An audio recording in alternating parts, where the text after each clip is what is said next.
All right, welcome to Talk Tickers. Today, we're jumping into a real Wall Street head-scratcher. We're talking about Interactive Brokers. They just posted a fantastic quarter. I mean, the numbers looked great, but the stock dropped. So what's going on here? Let's dig in and figure this thing out. Okay, so look at the numbers here. On the one hand, you've got a really high-quality beat. They cleared the consensus estimate by 6 cents per share. Now, you'd think that would get the market excited, right? But nope. Instead, we see the stock drop 1.6% in the after-hours session.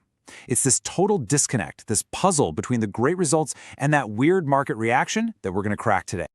So, first things first, let's talk about the good news, because honestly, there is a ton of it. If you look at their two main engines for making money, that's commission revenue and net interest income, they are both just firing on all cylinders. We're talking 22% and 20% year-over-year growth, respectively. That's huge. It tells you right away that the core business here isn't just doing okay, it is absolutely thriving. And when you look at the actual dollar amounts, it's pretty staggering. Almost $1 billion just from net interest income. Over $500 million from commissions. And remember, that's in a single quarter.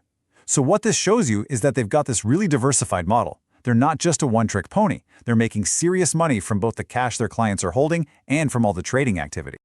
Okay, but for me, this number is the real showstopper.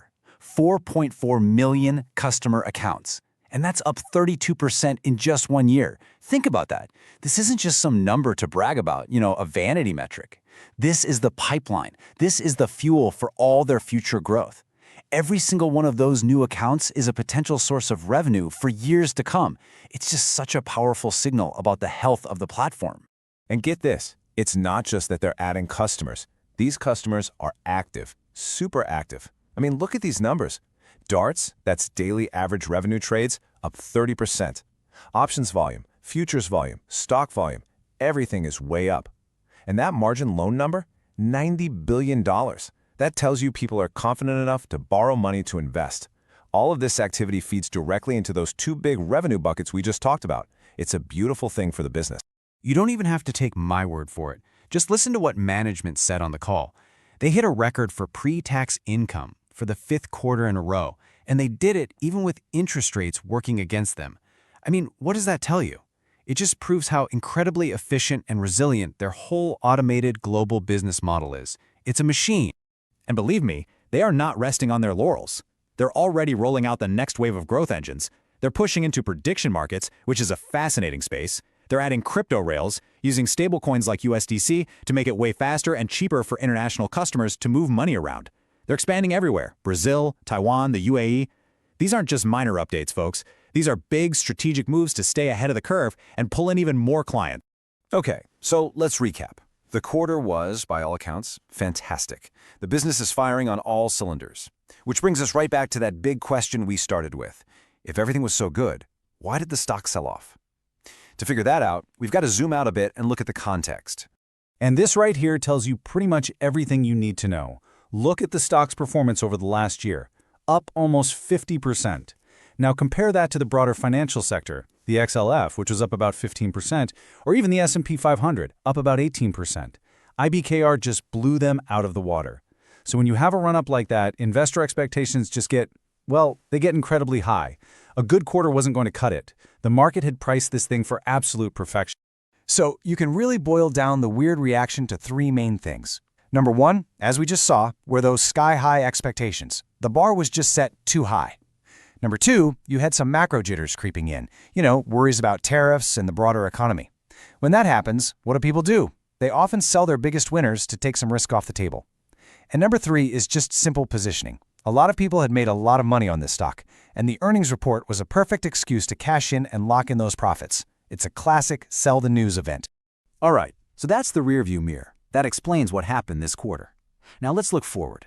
It's time for our segment, The Next Call, where we give you our take on what to watch for and how we're looking at this stock going forward. For us, it really comes down to 3 key questions for the next few quarters. First, can they keep up this incredible level of trading activity? I mean, a record quarter is great, but is it sustainable? Second, what happens to their net interest income if and when the Fed starts cutting rates? How sensitive are they to that? And third, we've got to watch those new initiatives. Are things like prediction markets and crypto funding going to start moving the needle on revenue? That's what we'll be looking for. So where does that leave us? What's our final call? We're slapping a market perform rating on this one, and here's why. The company is executing, just flawlessly. But the stock has had such a massive run, and you've got these macro risks lurking out there that are totally out of their control. It's a fantastic business, no doubt about it. But at this valuation, it just feels like the risk and reward are pretty balanced. We don't see a clear reason for it to dramatically outperform or underperform the market from here. So if you're kind of nodding along with this market perform thesis, you might be wondering, is there a trade here? Well, here's a plausible idea.